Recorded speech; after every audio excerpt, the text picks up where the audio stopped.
Itulah bid'ah. Ada bid'ah di zaman ini yang di zaman Nabi tidak ada, tapi sekarang menjadi wajib. Contoh bid'ah tahlilan. Tahlilan tidak ada. Nabi tidak pernah tahlilan. Istrinya, anak-anaknya, sahabat-sahabat yang meninggal. Sahabat, ribuan sahabat, enggak ada yang tahlilan seperti. Itulah bid'ah. Ada bid'ah di zaman ini yang di zaman Nabi tidak ada, tapi sekarang menjadi wajib. Contoh bid'ah tahlilan. Tahlilan tidak ada. Nabi tidak pernah tahlilan. Istrinya, anak-anaknya, sahabat-sahabat yang meninggal. Sahabat, ribuan sahabat, enggak ada yang tahlilan seperti model sekarang. Di pertama 2, 3, 4, 7, 40, 100, 1000 ya. Bikin makanan rame-rame, tidak pernah juga. Tidak ada. Ya. Kemudian tidak ada di zaman Nabi, tidak ada di zaman para sahabat, tidak ada di zaman 4 imam madhab. Tidak ada, tiba-tiba sekarang jadi wajib. Meskipun tidak dikatakan wajib secara lisan, tetapi secara hal, secara kondisi, seakan-akan hukumnya apa? Wajib. Buktinya kalau orang tidak melakukan dicela, bahkan sebagian diboikot. Jadi gimana sesuatu yang zaman Nabi tidak ada, sekarang dibilang apa? Wajib. Gimana pertanggungjawaban kita di hadapan Allah? Mau pakai dalil apa? Kita bilang wajib. Oh, enggak, kita enggak mewajibkan, tapi kondisi menunjukkan apa? Wajib. Kalau tidak dilakukan, kau tidak sayang sama orang tuamu, kau kubur seperti kubur kucing, kau gini, dicela. Adakah dalil yang menjelaskan tentang tahlilan? La ilaha illallah, la ilaha illallah, la ilaha illallah. Itu artinya tahlil. Tasbih, subhanallah. Tahmid, alhamdulillah. Takbir, Allahu akbar. Tahlil, la ilaha illallah. Imam Ibnu Taimiyah dalam Majmu' Fatawa mengatakan siapa yang mengucapkan tahlil, dihadiahkannya pahalanya pada yang meninggal sampai. Kalau dimasakkannya bubur kacang hijau, lalu kemudian dihadiahkannya pahalanya untuk almarhum, sampai apa tak sampai? Sampai. Mana dalilnya? Mana? Kata Sa'ad, ummi matat, makku mati. Afa atasaddaqu anha? Kalau aku bersedekah, pahalanya sampai tak untuk emakku? Kata Nabi, tasaddaq, sampai. Bersedekah enggak? Sedekah. Ayu sadaqatu afdal. Apa sedekah yang paling afdal? Kata Nabi, saqyul ma'. Sedekah yang paling afdal mengasih air minum. Kalau air minum saja sampai, apalagi gulai baung. Kisah-kisah para rasul, apa-apa yang dapat meneguhkan hatimu. Jadi Nabi Muhammad SAW aja mendengarkan kisah-kisah Nabi terdahulu untuk meneguhkan hati beliau. Apalagi kita. Kita mendengarkan kisah Nabi, mendengarkan kisah orang-orang soleh untuk meneguhkan hati kita semuanya.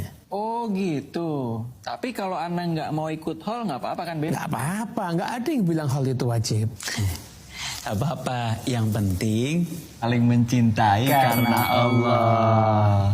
Ustadz, pekan lalu ada haul di Kalsel yang dihadiri jutaan orang. Menurut Ustadz gimana? Bukannya itu bid'ah ya? Nah, bagus nih. Ayo belajar bareng. Teman-teman, haul yang biasa kita kenal di masyarakat adalah suatu agenda memperingati wafatnya seseorang, khususnya ulama. Ini sangat dianjurkan karena di dalamnya terdapat hal-hal yang disunahkan Rasulullah, seperti mendoakan kaum muslimin yang sudah meninggal, sebagaimana dalam hadis yang berbunyi, kullama da'a li akhihi bi khairin qala al-malakul muwakkilu bihi amin wa laka bimithlin. Setiap kali dia mendoakan kebaikan untuk saudaranya, maka malaikat akan mengucapkan amin dan kamu juga akan mendapatkan seperti itu. Juga dalam haul kita mengenang perjuangan dakwanya para ulama, dan haul guru sekumpul ini persis seperti tablik akbar yang beberapa tahun lalu diadakan oleh sebagian kalangan dengan tema mengenang sang guru mulia Syekh Albani. Hanya bedanya ini tidak ada yang membid'ahkan karena mereka sendiri yang mengadakan. Ente kadang-kadang save dan share untuk amal jariah kita bersama. Barakallahu fikum. Saya tanya, kenapa maulid bid'ah, sesat? Kenapa? Tidak ada pada zaman Nabi. Baik, kalau begitu alur pikir hukummu. Mari kok. Kamu bayar zakat fitrah pakai apa?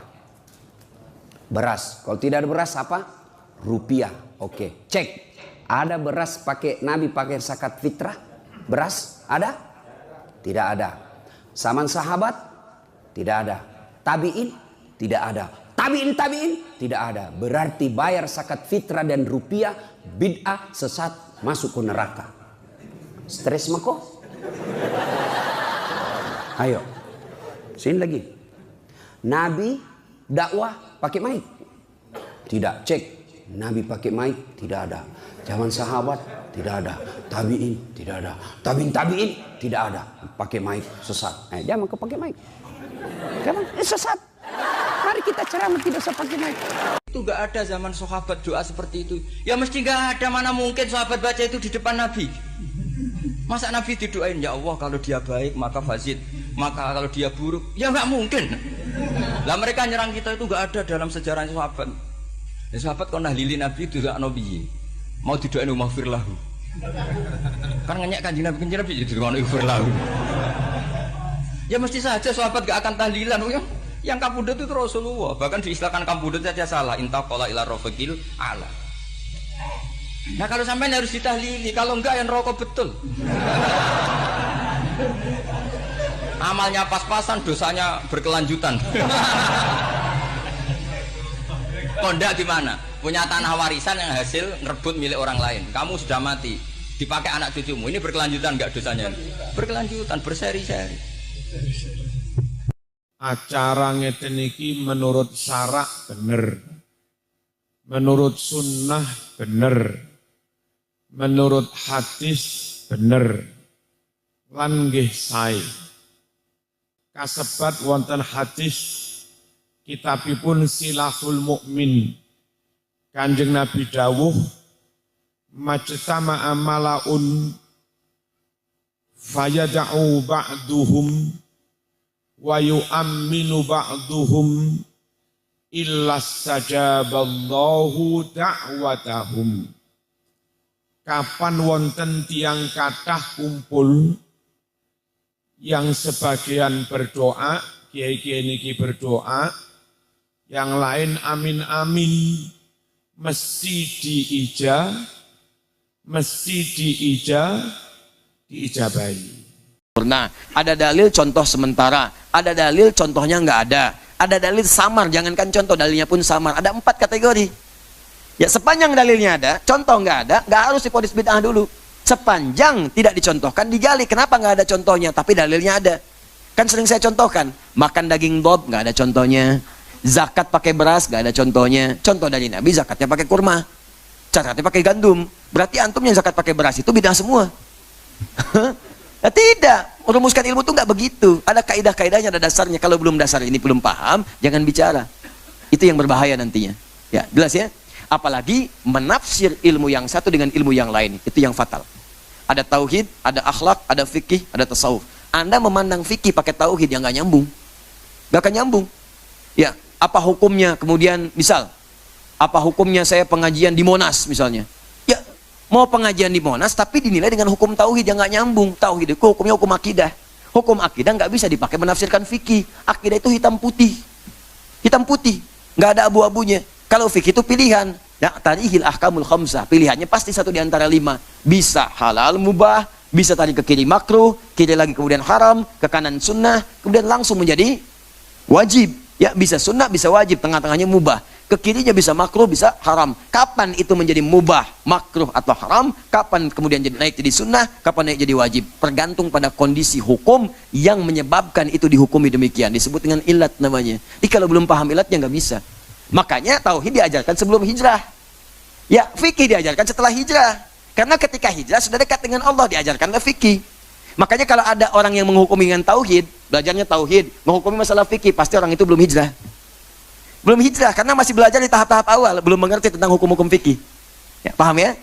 Nah, jadi yang seperti ini menurut saya dijauhi saja, dijauhi supaya tidak melahirkan nanti fanatisme yang berlebihan, dan belajar dengan baik lagi serta tetap mendoakan yang demikian. Tadi tetap dihukumi hukum bergaul yang biasa. Jangan sampai kemudian jadi kasar, tidak. Ya teman-teman bergaul, saya tidak pernah mengajarkan Anda mencela orang. Walaupun ada yang mencela saya, nggak apa-apa, mungkin belum tahu. Saya aja memaafkan, kenapa Anda mesti ribut? Saya memaafkan, kenapa Anda mesti ribut? Allah dicela. Ya innallaha tsalitsu tsalatsa, orang kafir mengatakan Allah ada 3, itu kan celaan kepada Allah. Malaikat dicela, Rasul dicela, orang soleh dicela, sahabat dicela, tabiin dicela. Anda Tuhan bukan, malaikat bukan, Rasul bukan, Nabi bukan, ya kan? Sahabat bukan, tabiin bukan. Terus gak mau dicela, itu mustahil, mustahil. Jadi nggak apa-apa ya, walaupun ada yang mencela kita tetap bergaul dengan biasa-biasa. Kalau nggak sepakat, nggak apa-apa, kan tidak harus sepakat semuanya. Tapi jangan sampai perbedaan itu menghalangi kita minum teh bersama. Ya, catat tuh. Terakhir ya, terakhir.